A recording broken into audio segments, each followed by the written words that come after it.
Good afternoon, Don't Unfriend Me Nation. Matthew Spear from the Don't Unfriend Me Show, brought to you by Spreely TV. I'm really interested in this Tucker Carlson drop that I just got, this video announcing his interview with Vladimir Putin. There's been some speculation for the last few days, and it's probably the best kept secret in the world, wink, wink.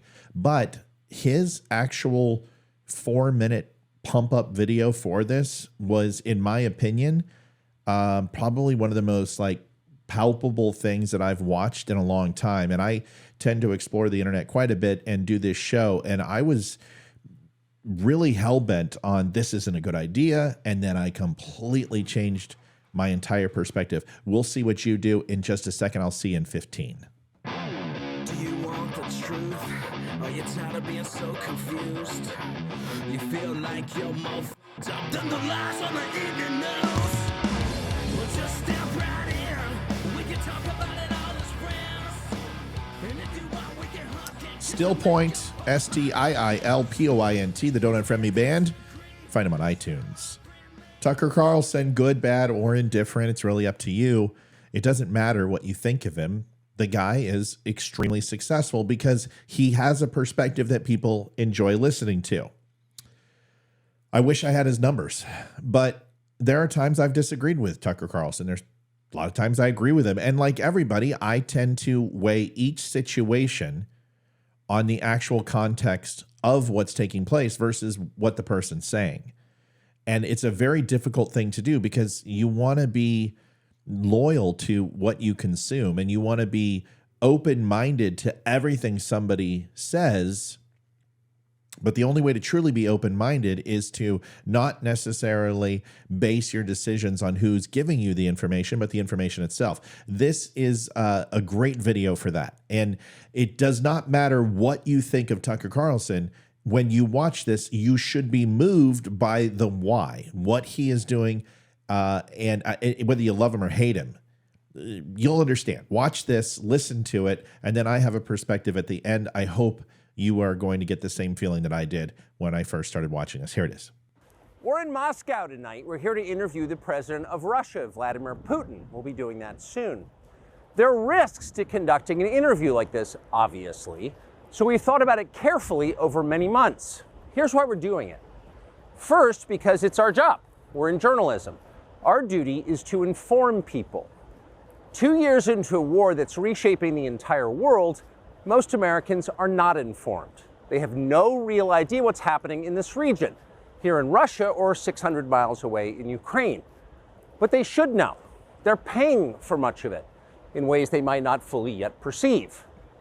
The war in Ukraine is a human disaster. It's left hundreds of thousands of people dead, an entire generation of young Ukrainians, and it's depopulated the largest country in Europe. But the long-term effects are even more profound. This war has utterly reshaped the global military and trade alliances, and the sanctions that followed have as well. And in total, they have upended the world economy.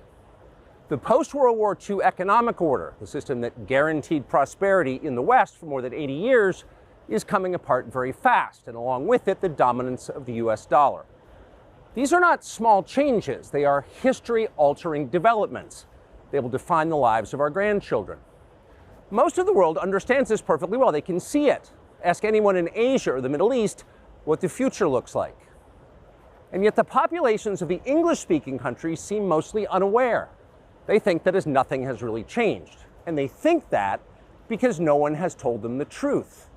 Their media outlets are corrupt. They lie to their readers and viewers. And they do that mostly by omission. For example, since the day the war in Ukraine began, American media outlets have spoken to scores of people from Ukraine, and they have done scores of interviews with Ukrainian President Zelensky. We ourselves have put in a request for an interview with Zelensky, and we hope he accepts.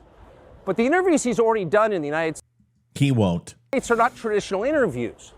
They are fawning pep sessions specifically designed to amplify Zelensky's demand that the U.S. enter more deeply into a war in Eastern Europe and pay for it. That is not journalism. It is government propaganda. Propaganda of the ugliest kind, the kind that kills people. At the same time, our politicians and media outlets have been doing this, promoting a foreign leader like he's a new consumer brand, Not a single Western journalist has bothered to interview the president of the other country involved in this conflict, Vladimir Putin. Most Americans have no idea why Putin invaded Ukraine or what his goals are now. They've never heard his voice. That's wrong. Americans have a right to know all they can about a war they're implicated in, and we have the right to tell them about it because we are Americans too. Amen. Freedom of speech is our birthright. We were born with the right to say what we believe. That right cannot be taken away no matter who is in the White House. But they're trying anyway. Almost 3 years ago, the Biden administration illegally spied on our text messages and then leaked the contents to their servants in the news media. They did this in order to stop a Putin interview that we were planning. Last month, we're pretty certain they did exactly the same thing once again. But this time, we came to Moscow anyway. We are not here because we love Vladimir Putin. We are here because we love the United States, and we want it to remain prosperous and free. We paid for this trip ourselves. We took no money from any government or group, nor are we charging people to see the interview. It is not behind a paywall. Anyone can watch the entire thing, shot live to tape and unedited, on our website, tuckercarlson.com. Elon Musk, to his great credit, has promised not to suppress or block this interview once we post it on his platform, X, and we'll have it tonight, folks. And I don't mean to interrupt. I've stayed relatively silent for quite a few minutes, which is a rarity. So it's a good thing. But we'll have it tonight on the live show. Make sure that we bring this when it drops. Hopefully, it'll drop on time for the show. However, we will have it tomorrow if we don't release it tonight. Remember, you can go to tuckercarlson.com to watch it, or Twitter, and we'll live stream it here tonight at 7 o'clock if it's dropped. I just wanted to make sure everyone had a chance to write that down. We have some older people in the audience too, so tuckercarlson.com once again, just to make sure everyone knows where to watch it. Here's the rest. Grateful for that. Western governments, by contrast, will certainly do their best to censor this video on other less principled platforms because that's what they do. They are afraid of information they can't control. But you have no reason to be afraid of it. We are not encouraging you to agree with what Putin may say in this interview, but we are urging you to watch it. You should know as much as you can. And then, like a free citizen and not a slave, you can decide for yourself. Thanks. You know, that video to me is probably one of the most interesting I've seen in quite some time, because journalists throughout history, whether it be Hurricane Harvey or Walter Cronkite with the John F. Kennedy assassination or the first Iraq war, there's a level of putting your skin in the game, and Tucker Carlson is doing that. I was sitting with a buddy of mine when we watched this, and he said, "Hey, he seems nervous." And I said, "No, he's cold." I said, "It's probably going to be below 20 in Moscow right now, if I remember correctly." And I checked it, and it was like 18 degrees. So he's cold. But there are nerves here. We don't know what the United States government is going to do. We don't know whether they're going to arrest him at the airport. We don't know if they're going to say that this is espionage or accuse him of taking information from a foreign combatant and disseminating it into the United States. We don't know, because let's face it, this government, nobody believed they spied on Trump's campaign. Nobody believed the dirty dossier. Nobody believed the FISA warrants, the wiretaps, all of the unbelievable things that Edward Snowden found about the NSA, CIA, and FBI in the United States, operating in the United States, and listening into our conversations and emails. I mean, this is the world we live in. But I have to let everyone know is that there are times I've not agreed with Tucker Carlson, and I'm not a fan of Putin and Russia. But there's something else that I can go ahead and bring to this conversation. I figured I would try to give it to you. And I understand people, they're going to come in here and they're going to say, "Oh, well, this is Russian propaganda. And, you know, all you Trump supporters are Russian sympathizers." That's ridiculous. The prospect of Tucker Carlson interviewing Vladimir Putin, it may raise eyebrows, right? And it already has. People are saying he's a traitor immediately, and in some quarters. Yet it underscores a fundamental tenet of a robust republic society or elected representative democracy. The importance of freedom of speech and the value of engaging with diverse perspectives is so crucially important. My own experiences in the military have deeply influenced my views on the importance of open dialogue and understanding across different cultures, including those of the people of Israel, Russia, and Japan, just to name a few, post-war World War II, as well as challenging stereotypes within my own ranks. Serving in the military exposed me to a mosaic of cultures, histories, and viewpoints. It offered me the opportunity to see beyond the stereotypes that often cloud our judgment of others. For example, interacting with Israelis taught me about the resilience and innovation of a people striving for peace amidst perpetual conflict. In Japan, I witnessed the strength of a society that had rebuilt itself with dignity and honor, no matter what my grandfather may have said and how much he despised the Japanese. And it transcended the scars of war to become a beacon of progress and harmony. With the bitter feud of Russia and working against their intelligence apparatus and the constant chess match that could result in lives lost while I was in the military, it's a stark reminder that people who are warm and ironclad as the harshest winter deserve to be recognized as human beings. These experiences underscored the importance of looking beyond our preconceptions and engaging with the world with an open mind.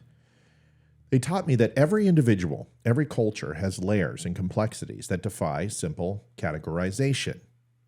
In the same vein, a conversation between figures like Tucker Carlson and Vladimir Putin, regardless of one's opinion of either, is not inherently a bad thing. Such interviews can offer insights into the thinking of leaders on the global stage, providing audiences with the raw material to form their own informed opinions. And let's be honest, nobody cared when Barbara Walters did it. They serve as a reminder that understanding does not equate to agreement, but is essential for navigating the complexities of international relations and domestic cohesion. Moreover, my military service solidified my belief in the paramount importance of freedom of speech. This foundational right allows for the expression of diverse and even conflicting viewpoints, from anti-military sentiments to airing of racist views. And while the latter is abhorrent and challenges our moral and ethical standards, suppressing such views can be counterproductive, driving them underground where they can fester, unchallenged.